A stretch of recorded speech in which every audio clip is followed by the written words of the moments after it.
We're talking about how to create a memorable bit for your keynote speech with my guest, Nicole Edwards, on this episode of the Speaking Your Brand podcast. More and more women are making an impact by starting businesses, running for office, and speaking up for what matters.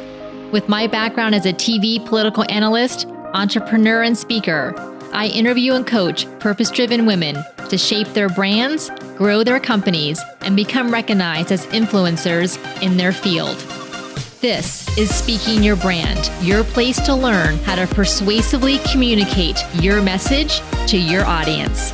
Welcome to the Speaking Your Brand podcast, Nicole. So happy to be here with you, Carol. Thanks for having me. Well, my pleasure. We've gotten to know each other over the past 4 or 5 months as you've been in the Thought Leader Academy. You graduated in mid-February. Congratulations. Yes, thank you. Thank you. I enjoyed working with you one-on-one. We did a VIP day to create your signature talk, which we're going to dig into today. Specifically, it's a keynote talk and some of the different elements that we included that makes it a keynote, including what's known as a bit. And so we're going to get into that. Before we dive into your signature talk, Nicole, tell us about who you are and your background, and then we'll get into the talk itself. Okay, I'm Nicole Edwards, and I am a person that loves learning. From the first time I stepped into a kindergarten class, I fell in love with learning. So much so that the last 10 or 12 years or so, I have extensively done a lot of learning and development through professional development workshops and speaking engagements. And it's everything that I do. I'm also studying towards a doctorate degree, and it's in adult learning. So it's all of the things necessary to help adults really just, continuing to learn. It's a lifelong process. And so I am a person that is just passionately involved in everything that has to do with learning, especially as we try and really get to who we are as people in that personal development area. Nicole, well, first, I'm very impressive that you're going for your PhD and doing this right now at the same time that you're working on your speaking and going through the Thought Leader Academy. So let us start there, actually. What drew you into wanting to join the Thought Leader Academy? What did you want to accomplish in it? I couldn't even name the number of workshops that I facilitated, and also speaking at conferences all over the country and various things related to that. And I really wanted to take my level to the next level. I wanted to move from being just an expert to somebody who was seen as a thought leader. And for this meant to not only incorporate the things that I know and all of my experiences, but to also weave in my personal stories and how those have shaped me to become the person that I am. And I think that stories are so transformative in a way that just merely sharing information can't or does not. Absolutely, Nicole. And that really is at the heart of a keynote speech, and even TEDx talks or TED style talks is a story, one key story, but then other stories that could support it. Let's go into that, Nicole. You have a fascinating background, personal background as far as how you grew up and some of the discoveries that you had as you got older about who you are, your family, and that has informed so much of not only the personal work that you do, but really the professional work that you now do. So can you share a little bit about that? So as a mixed race person, I have always been in this space of continual growing and evolving, right? And I always wanted to move to a point of integration. And so I've had experiences in my life where I felt misunderstood and alienated. I've had stages where I felt people were forcing me to choose this or that. I also felt that there were certain stages in my life where I would deny aspects of myself just to fit in or to make other people happy. And what I found is that my true freedom, right, was when I took aspects of those experiences and of both components of my identity and formed what was the most authentic expression of myself, right? And I think that's what authenticity really means. It's what is most meaningful for you and true to you in the highest level. I remember, Nicole, our first one-on-one coaching call when you were talking about these different aspects of yourself and integrating them. And you mentioned that these were your words, that you're a nerd and you like sparkly glam at the same time. Yeah, absolutely. I am somebody that can be caught with a nose, in a book My favorite type of genre for film is documentaries. I am just, like I mentioned, like the learning aspect of myself is I'm a true nerd. I'm going for my doctorate. I mean, you must love something to do with school if that's what you're doing. But I also love the sparkly, beautiful parts. I love makeup and hair and all those things that don't necessarily go together. And it's really looking at those things that you're really interested in and that are really speaking to you as a person, and having those things integrated into how you show up, whether that's in the work that you do and even in like your everyday relationships and such. And then Nicole, I know that when we started working together also, and then did your VIP day for your signature talk, we had an acronym that we decided to use. And I don't remember, you may have come to the Thought Leader Academy with the acronym. It's called TRUE, TRUE. And so can you tell us what the acronym stands for? And then we'll talk about where it fits into your keynote. Okay. The acronym is TRUE. And just as I mentioned in my own experiences and the integration of the aspects of my personality, this is what this is embodied, right, in this acronym, the TRUE. So the T stands for taking notice. A lot of times when we're not in alignment or we're not really showing up in our full authentic selves, we feel disconnected. We feel discontented. There's something off. There's something that we need to pay attention to. And so the first step is to take notice that something's not quite right. And, as they say, the first level of change, right, is the awareness that something needs to. And so once you can do that, the next one is R, which stands for reflect. And reflecting really has to do with looking back on how far you've come, the experiences that you've been through, the values that you hold that have been shaped and molded by those experiences. And what are the things that perhaps may have brought you joy in the past, or something that, maybe you wish that you could have more present as you show up that isn't there? So really reflecting is a really critical piece of this. The U is for seeking understanding. So this is really where the heart of the work happens. This is where the exploration, and you might not always get it right. This is not a one-time. You do this one time and you're finished, right? We're humans and we're continually evolving. And, because of this, we're probably going to do this work forever. And so it's not a linear process. It's a cyclical process that happens over and over again. So in the seek understanding stage is where you dig into all of those things that have been pivotal experiences that are contributing, right? Or that could contribute to where you want to go. So this is the identification of those gaps.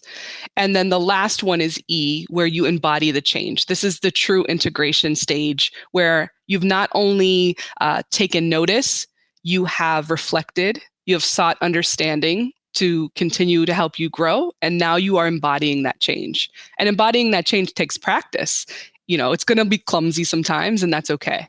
And Nicole, I remember when we were working on your keynote that we went through the acronym. So we had these 4 stages, and like you mentioned, it's cyclical, not linear. And here's what I think makes a really powerful keynote. It's one thing to lay out the acronym, to lay out the stages, but then going beyond that and sharing with the audience that here's where people often get stuck, or here's things that they skip over, or here's where they stop and don't continue. So can you share a little bit about where that happens with the TRUE?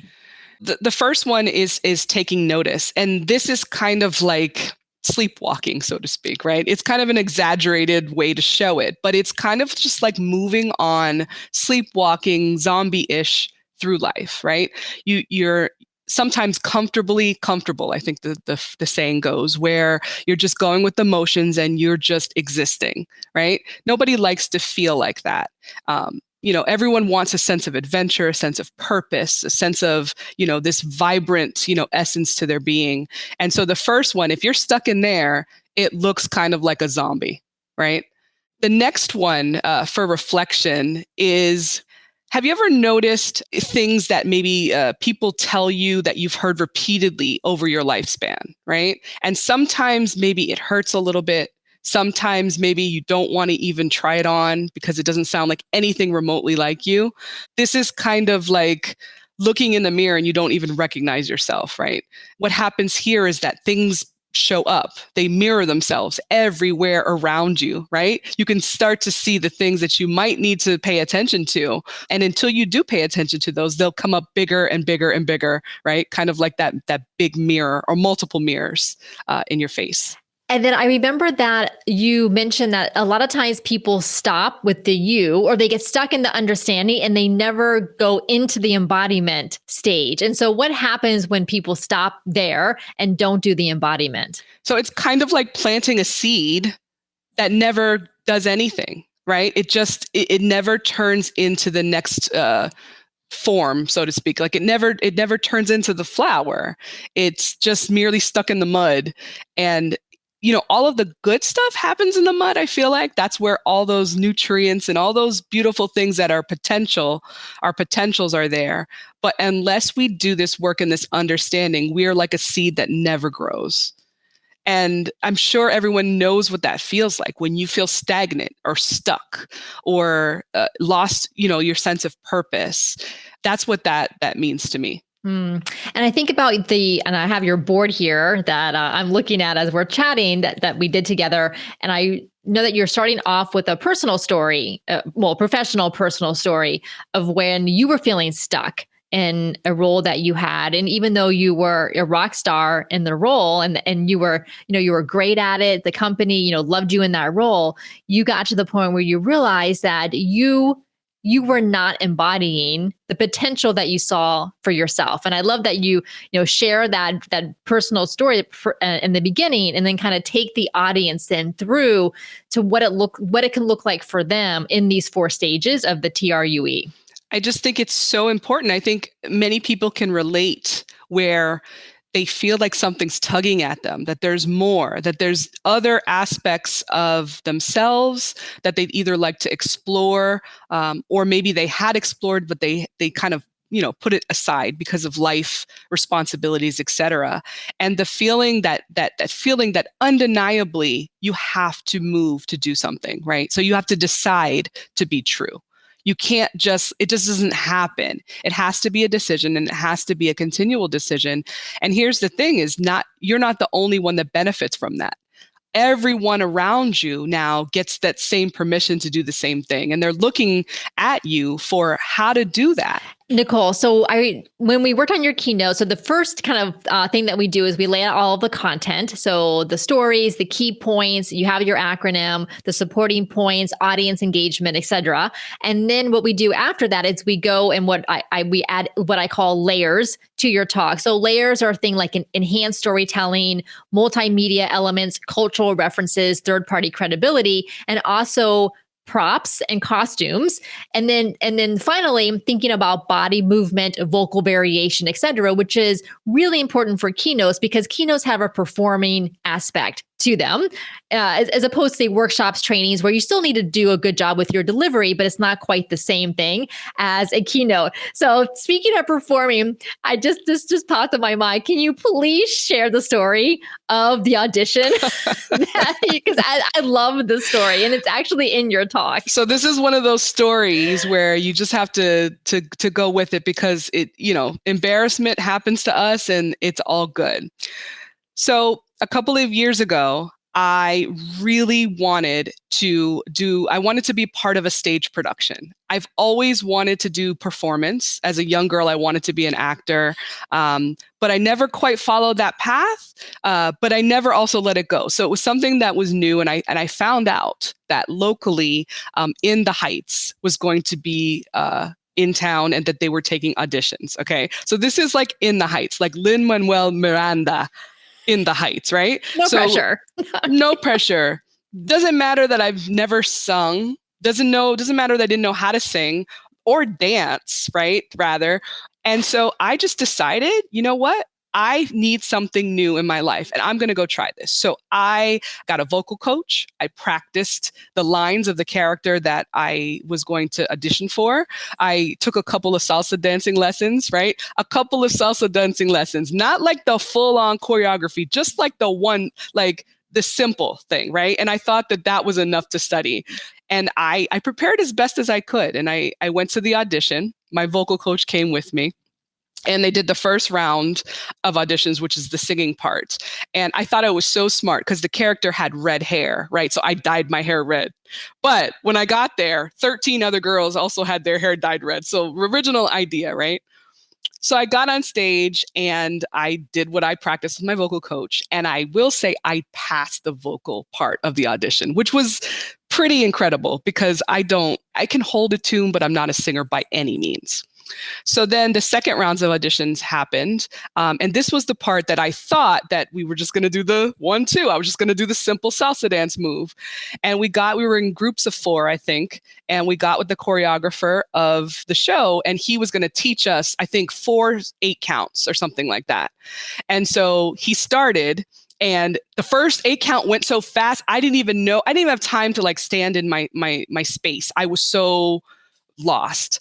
And this is in the era where, social media is super popular. I don't think TikTok was out then yet, but everybody's a dancer. Everybody's doing choreography except for me. So he moved on to the second 8 count and I tried to keep up and I could not. So the 3 people around me, they nailed it. I mean, nailed every move and they were doing them. I mean, the moves exactly. And then I felt like I was in the middle of like a Seinfeld episode and I just started just doing my own thing, like funny, like just, because I was so embarrassed that I couldn't even keep up with the second 8 count of seemingly simplistic dance routine of this stage production. So I didn't get a call back, right? I didn't get my number called for the second and I kind of walked home kind of disheartened. But, it's funny now to look back at it and it's funny that I did actually try and do it. And I learned so much from it. And I have integrated aspects of every stage of that process into my life.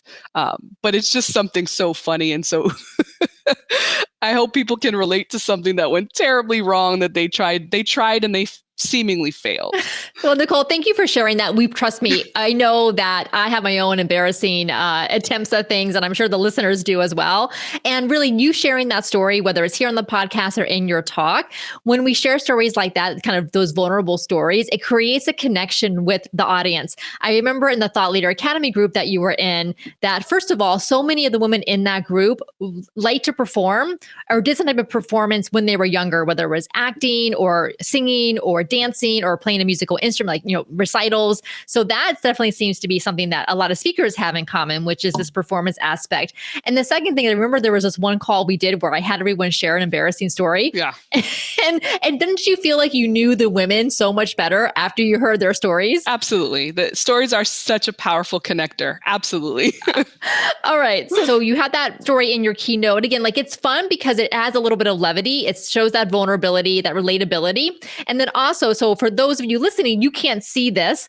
If you go to the show notes page for this episode, the video is embedded there. So you can actually see the video. But as Nicole was describing the dance number, she was actually moving her body back and forth. And this is the thing, as human beings, this is what we do. We will, even if it's subconscious, we will act out things that we're doing that have body movement in them, whether it's walking, dancing, things like that. So when she shares a story on stage, this is exactly what she should be doing, is acting out those dance numbers as she's telling the story, because then the audience is going to really get into it. Because Nicole, for you as a speaker, the more you're into it, the more they're into the performing aspect, the audience is going to eat that up. I can't wait to share it. You're like, great. And you get to sing too. You can sing if you want. You can just recreate the whole audition. All right. So now that leads us into creating what's called a bit for your talk. And what a bit is, and this is not my invention, this is around in the speaker world, is that it's usually something that's a few minutes long, maybe 2 minutes to 5 minutes long in your keynote talk. That is something that is very well rehearsed. So because you want it to come off really well. But it's something that you become known for. So then when event organizers or audience members see you and then they say, oh, I remember that Nicole Edwards, she had that part of her talk where she did X. or whatever it happens to be. And then that's what, then event organizers are thinking, oh, like I want that, for our next event. Like I want someone like that who does something. So we decided, we came up with a bit related to the acronym TRUE, since it had those 4 elements to it. So Nicole, can you describe a little bit about what the bit is? And then we'll talk about how, when you're going to practice it. Sure.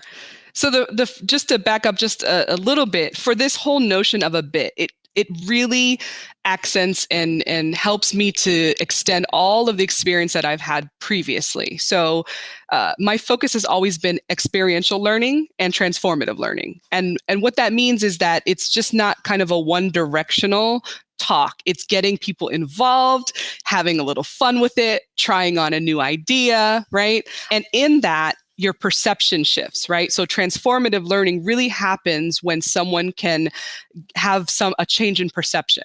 And so for my talk, I think that's so important for me because I'm so passionate and because I love to have involvement from people. Incorporating this is really going to make the talk come to life, so to speak. And so a component of this is using the stage as kind of key points, right, along a timeline that you want the audience to get. So you want them to associate certain parts of the stage, right, and your movement in that to what you're trying to convey. And it also enhances, episodic memory where people do remember. Yes, I remember that time when, Nicole had this speaking thing and she's doing that thing and it had to do with, integrating parts of your authentic self. And so that's so important to me. And so by using the acronym and then also combining that and creating a bit, what I intend to do is to use some of the movements that you've seen me doing here, right? As I mentioned, the zombie, right? The mirrors everywhere, right? The flower that isn't growing, right? And putting kind of a visual with the actual acronym. And like I said, audience participation is so important to me that I'll have the audience doing things along with me as well, that it's going to be unforgettable. Oh, Nicole, I can't wait. And I am excited because I'll actually be able to see this in person because you're coming to our client retreat speaking intensive that's happening in early April in Orlando, so that you get to practice this and get it filmed professionally so that you have it for your speaker reel. So I cannot wait. Before then, though, you do have another speaking engagement coming up at the end of March or towards the end of March, yes, where you're going to be able to take elements of your talk and present it there. So can you tell us a little bit about that? I'm going to Las Vegas, or I'm scheduled to go to Las Vegas, and it's at a national convention. And it's one that I've spoken at before, but not in this capacity. So I will be able to be on stage and present all the things that I'm saying here it's not as long as a keynote, but it's definitely in that same kind of capacity. I think it's around 2,000 people that will be there. And I will be the speaker that is in the opening session, the last speaker of that day. So it's really important for me for it to be fun, for it to be inspiring, uplifting, energizing, so that people are, excited for whatever's to come for the rest of the days that will be there. So I'm so excited to do this. And I am so grateful that I have, had the opportunity to work with you to help me to synthesize all of those ideas and things that I had buried within me and to put them together in a way to, come away with this amazing talk. Oh, well, I'm so glad that you're able to have a place to put it out there, because it's one thing to kind of to work on it and to have it, whether it's on the storyboard or on the computer or on slides, but to actually, and then, you can video practice it and things like that, but to actually be able to present it in front of live people, that is going to be so exciting. Yes, absolutely. Nicole, can you share with the listeners what your experience was like in the Thought Leader Academy? The first thing that comes to my mind is a great space to be around like-minded people working towards similar goals. And so my experience, I'm having trouble putting words to it because it was just so it was transformational for me. A lot of times we suffer in silence or we sit on ideas that that don't ever see the light. Like you're saying, like it's one thing to put it on a board. It's one thing to write about it. It's one thing to actually do it. And from all of the learning modules that you presented to us and your vast experience, both you and Diane's experience, and being around women vulnerable with each other and telling each other, these are the areas that I'm struggling with. Here's where I feel like imposter syndrome is showing up hugely for me. Here is where I think I want to go. And what do you think about that? So having that space to bounce ideas with each other in a safe space it's just like unlike any other. It's the thing that you need to do if you're in a space and you're stuck, right? And you want to become known more of a thought leader than merely an expert. It's taking that next step to really integrating your personal stories, because we all have such great unique personal experiences that only you can tell. And this has helped me tremendously to get all of those pieces together and fire them away. So I think this is the launching pad for a lot of great things to come. And I'm just so grateful. Well, likewise, Nicole, I really enjoyed having you in the Thought Leader Academy with the other women who were there. You all were so supportive and encouraging to each other. Where can listeners learn more about you? Where's the best place for them to find you? So my website is Edwards Authentic, just like it sounds, edwardsauthentic.com. And then my IG is the same. So it's at Edwards Authentic. I will be releasing my new speaker rebranded website in a couple of months, but you can follow me through these channels and then it will lead you to where you need to go. And then on LinkedIn, if you just look up Nicole Edwards, CPTD, CPTD stands for Certified Professional in Talent Development. And those people who are in that particular arena are very, very much know what that is. It's a rigorous credential and it's kind of the pinnacle achievement in talent development. So shout out to all those folks that have that credential as well. Well, that's awesome, Nicole. You're going to add PhD after your name coming up as well. I am so impressed. Nicole, thank you so much for coming on the podcast and for being part of the Thought Leader Academy. I so appreciate you, and I can't wait to see you in a few weeks. Likewise. Thank you, Carol. If you too would like to join our Thought Leader Academy so you can work on your thought leadership message and platform and your signature talk, you can get all the details and submit your application by going to speakingyourbrand.com/academy. Again, that's speakingyourbrand.com/academy. Until next time, thanks for listening.